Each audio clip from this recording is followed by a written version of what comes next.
We will now move to a hearing on House Bill 1406 concerning youth seeking housing assistance. Luke.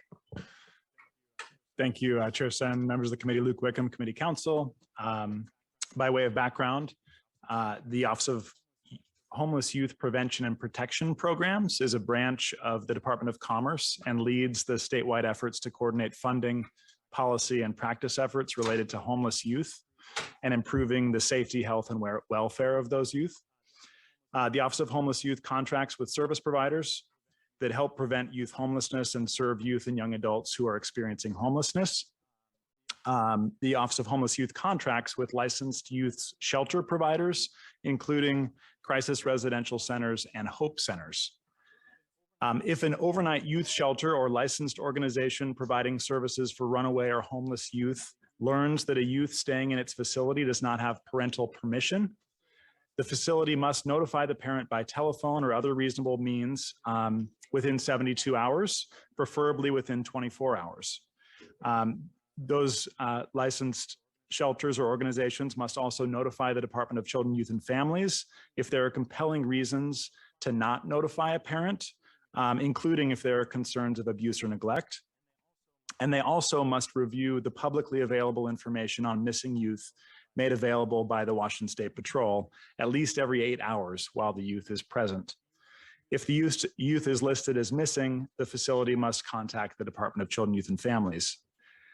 Family Reconciliation Services, or FRS, are voluntary services for runaway adolescents and youth in conflict with their families provided by the Department of Children, Youth, and Families. The program targets adolescents between ages 12 through 17.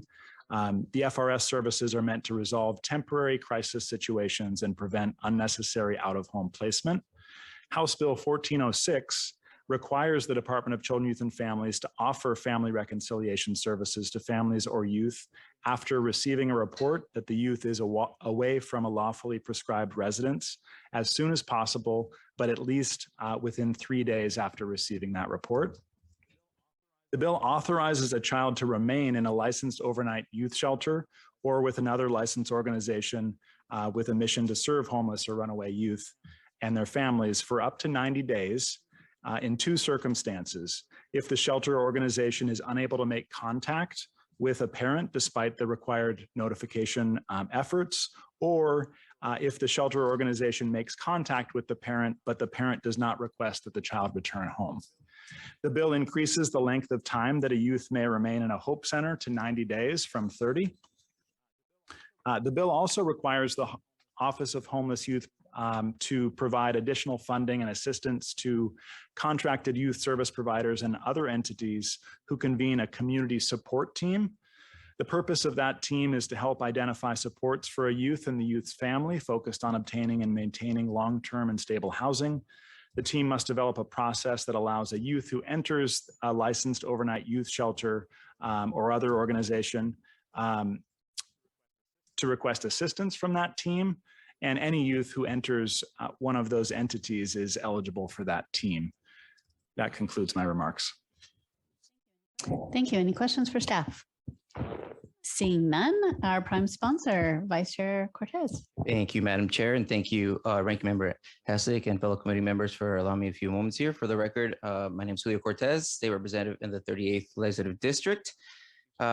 Before my current position at the City of Everett, I spent almost a decade working with at-risk and homeless youth and their families. And during that time, I worked with anywhere from 30 to 35 youth at any one time that were experiencing some pretty life-altering and traumatic events.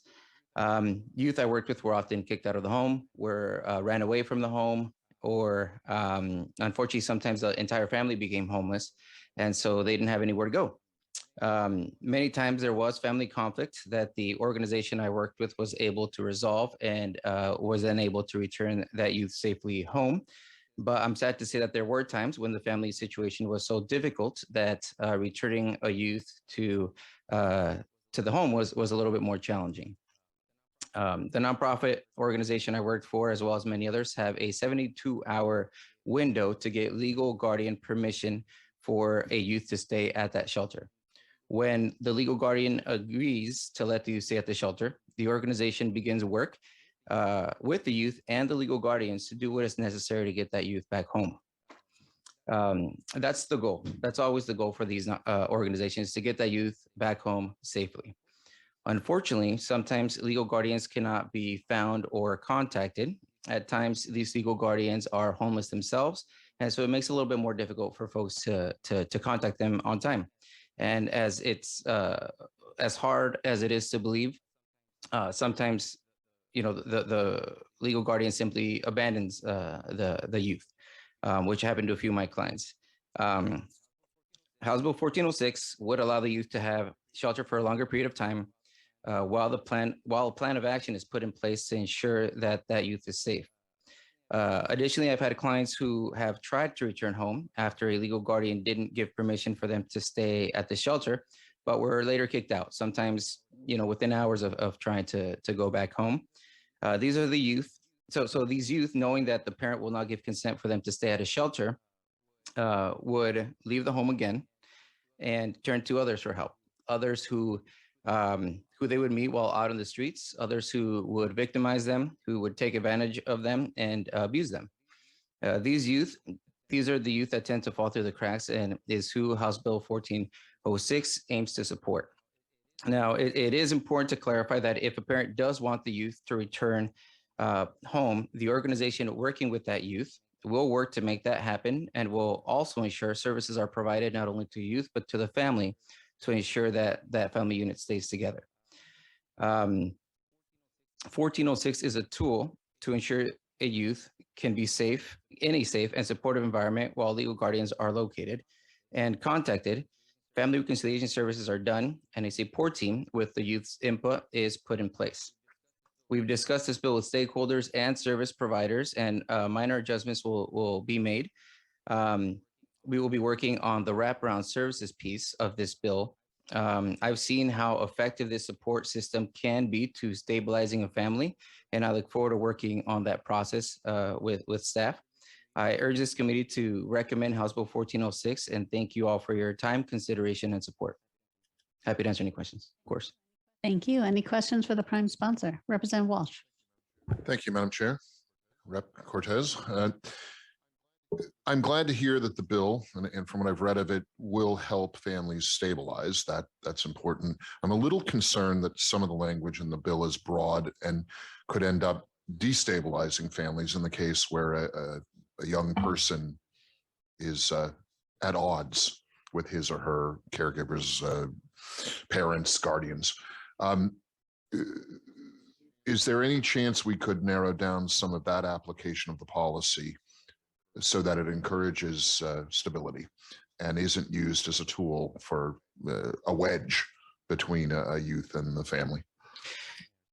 Mayorson? Yeah, absolutely. You know, I think the something to make sure that folks understand too is that these nonprofits want to make sure that that youth gets home as quickly as possible if it's safe, right? A lot of these nonprofits that offer a safe, warm place for youth to lay their head, there's not unlimited beds, and there's a lot of youth that need those. So if a nonprofit can work to make sure that that youth gets home back quickly and safely, that's what they'll do. So definitely we can look at the language. Happy to work with you on that.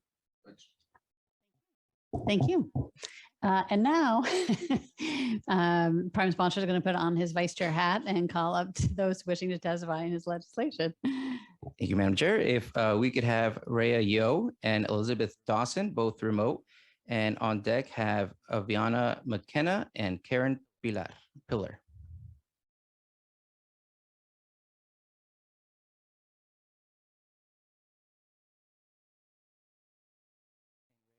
And Rhea, if you're on, please go ahead.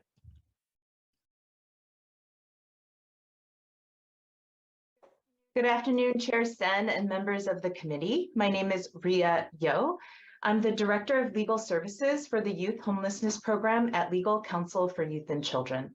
I'm also the proud former attorney of my now fellow advocate, Elizabeth, who's also testifying today.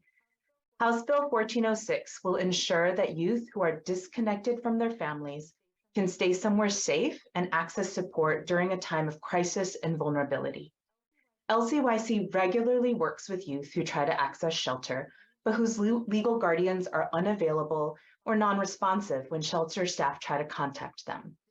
This includes youth whose guardians are deceased, guardians who haven't been in the youth's life for several years, or those who are managing their own crisis and unreachable. We also work with youth whose parents refuse to let them return home. We see this often with youth who identify as LGBTQIA+. This bill would allow these youth to get safely indoors while also developing a youth-led, multidisciplinary response to assist youth and their families. We have seen the effectiveness of such a model where we partner with other agencies through the Youth Engagement Team. It's a program that provides housing navigation, licensed counseling, and legal services. And this is how I got connected with Elizabeth as well. This cross-agency approach has resulted in high rates of reunification, successful exits to permanent housing when youth cannot return home, and youth improved engagement in school. This bill will broaden that powerful impact we've seen when we pair youth-led goals with multidisciplinary support teams. Thank you for the opportunity to speak to you today. Thank you, Ria. And Elizabeth. Thank you for letting me testify in support of House Bill 1406. My name is Elizabeth Dawson, and I'm in the Youth Advisory Board for Teen Child. I support this bill because it would have helped me a lot last year when I was 15. At that time in my life, I had no legal guardian, which put any youth shelters out of the picture. I was even too young to get emancipated. The youth shelters aren't accessible to kids like me who need a place to stay when they have nowhere else to go.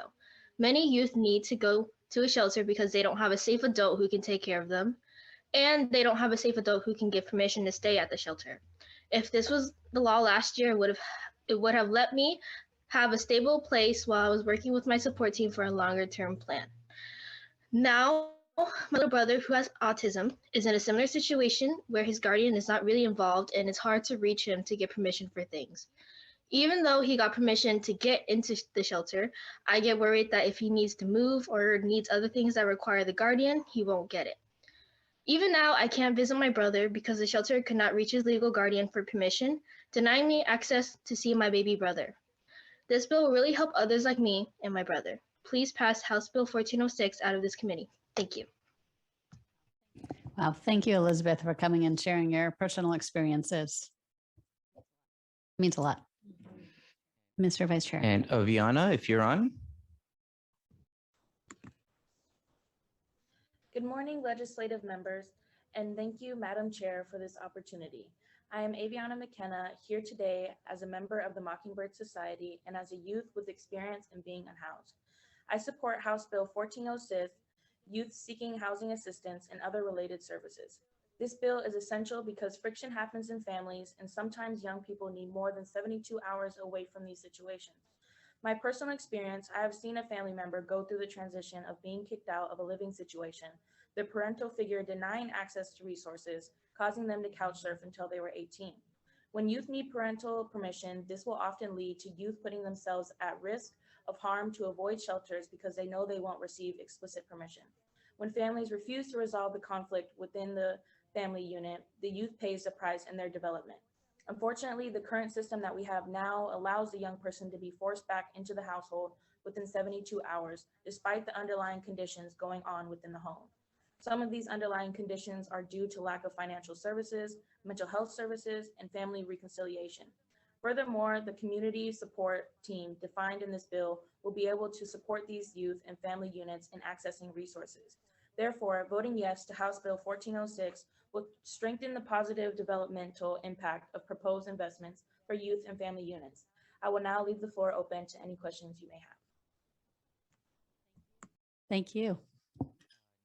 Next up, Madam Chair, we have two people in person, Karen Pilar and Sam Martin. And on deck, we'll have two remote, Julie Barrett and Joanne Tolentino. Thank you. Welcome, Karen. Feel free to start. Thank you, Chair Sen and members of the committee. My name is Karen Pillar. I'm the Director of Policy and Advocacy at Teen Child. I'm here to provide support and testimony on behalf of House Bill 1406.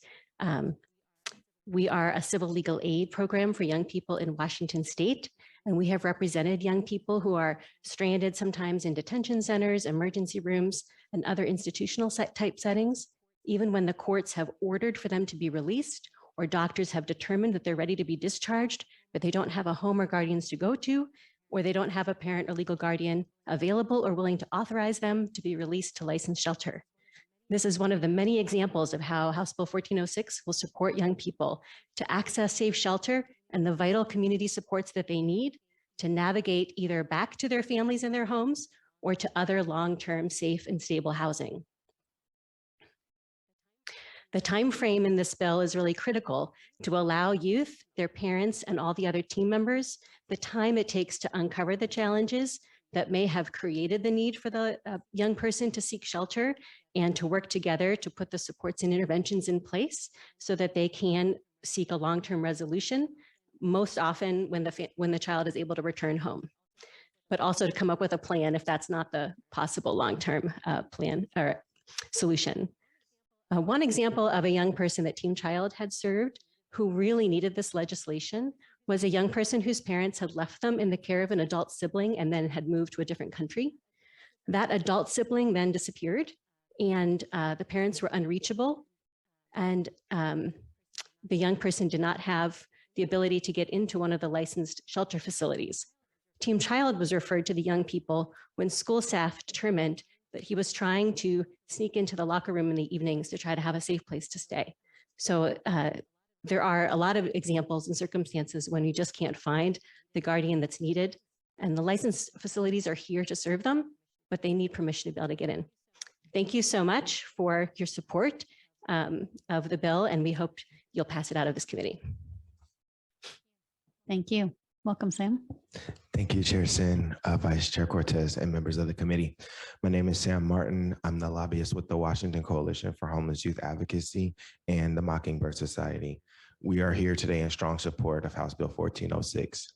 We recognize that there are times where youth are unable to get the resources and housing that they need. But we also recognize that young people have a very clear understanding of what their needs are and what they need.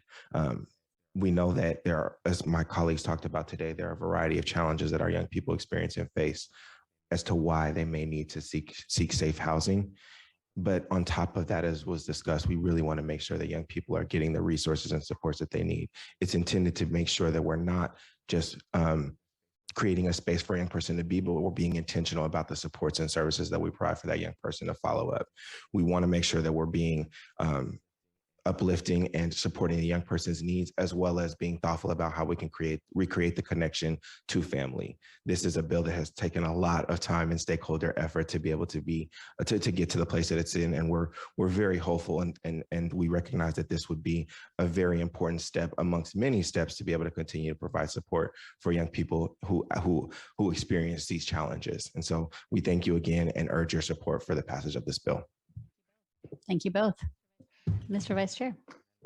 Madam Chair, and now we have two remote testifiers, Julie Barrett and Joanne Tolentino. And on deck, we'll have Angela Engels and Jessica Friendman. Can you hear me? Yes, please go ahead. Perfect. Good afternoon, Chair Sen, Ranking Member Eslick, and members of the committee. My name is Julie Barrett, founder of Conservative Ladies of Washington. I'm signed in as other on this bill. At a glance, it looks really good and I really want to like it, but based on lived experience and knowledge of state laws, it gives me great concerns. For the last 21 months, I've made it my mission to educate Washington parents about laws pertaining to minor children after my 14-year-old daughter was held hostage in a homeless youth shelter in Seattle in March of 2021. My daughter had a mental health crisis and Seattle Children's Hospital told her instead of coming home, she could go to a homeless shelter. The hospital and the shelter informed me that she was going to the shelter, and they also informed me that because of her age, she did not need my consent. As I'm sure this committee is well aware, childhood abuse and trauma have significant impacts during adolescence. This was the case for our family. Add a pandemic to the mix, and it was very difficult for my child. The adults in the facilities designed to help youth made the problem exponentially worse. While in this shelter, my daughter was given a razor, cut herself, and had to be taken to the hospital, at which time the shelter staff changed her address and guardian information from mine to theirs. 10 days later, we rescued my daughter right before the shelter staff had plans to take her to court to file a CHINS petition. Thanks to the help of 8 Seattle police officers, we got her out of Washington to receive health care for the next 19 months. Other state laws allowed us to be the parents and get her the help she needed. I'm concerned about this bill because the language is very vague. I know that there is a population of teenagers that really need these services, and I want them to get that help. When teens are in crisis, they are easy prey, and this language of trusted adult could be easily used by people who don't have the child's best interest at heart. I would appreciate the opportunity to work with you and this committee on creating some amendments to this bill to make it something that would work for all parties involved. Thank you for your time. Thank you. Thank you, Julie. If we can have Joanne, if you're on, please go ahead.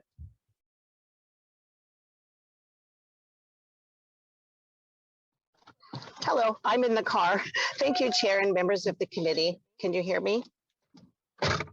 Yes, please go ahead. Okay, thank you for letting me testify. I'm a mom and grandma picking up children from school right now in the 45th district. I'm here to oppose HB 1406. The bill does not address the problem. It only offers vague and potentially harmful solutions to the family. I have personal experience with these youth shelters.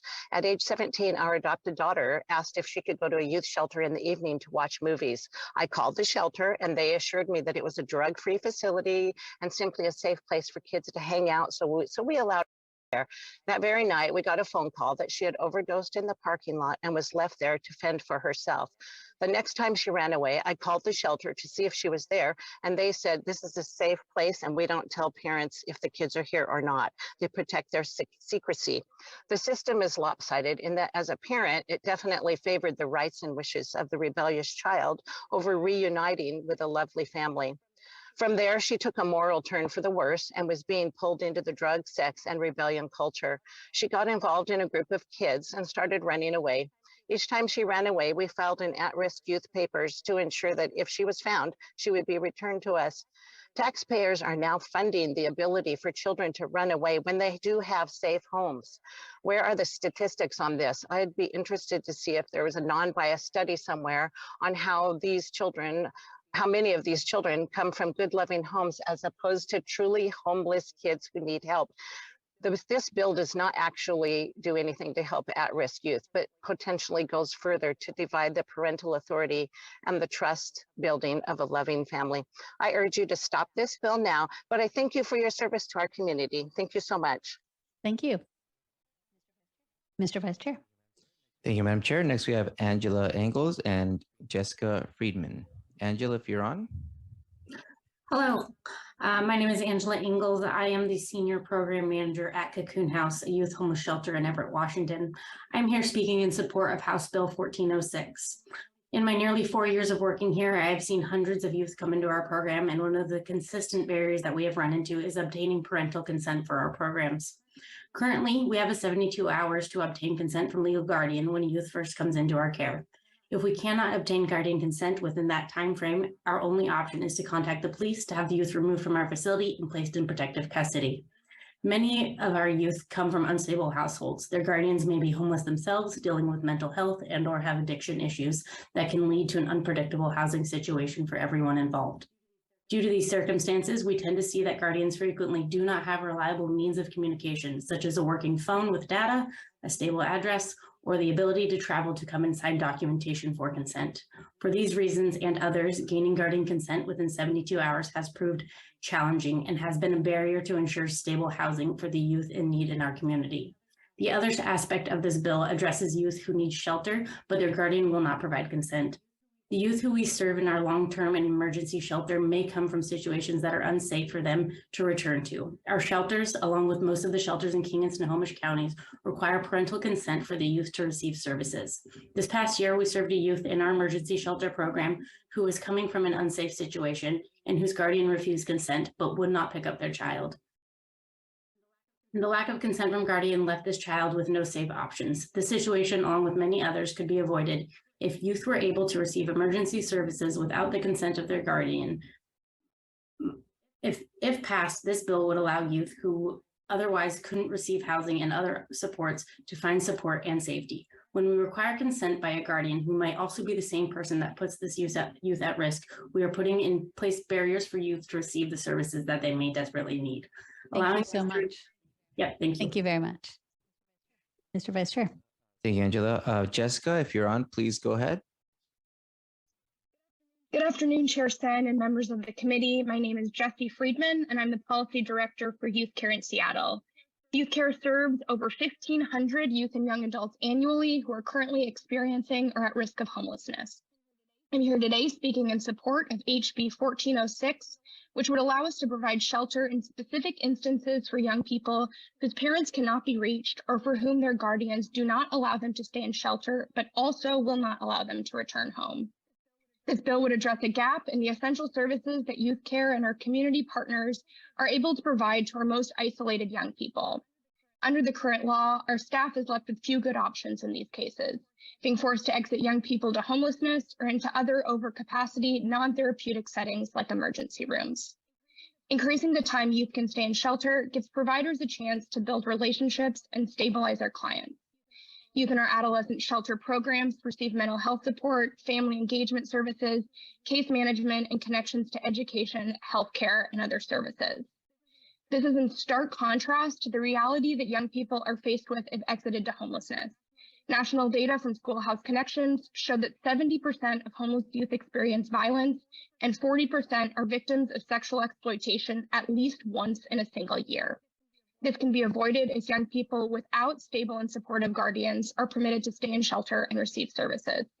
Thank you to the sponsor for proposing this important bill and to you all for your time, and I urge you to pass it out of committee. Thank you. Thank you very much.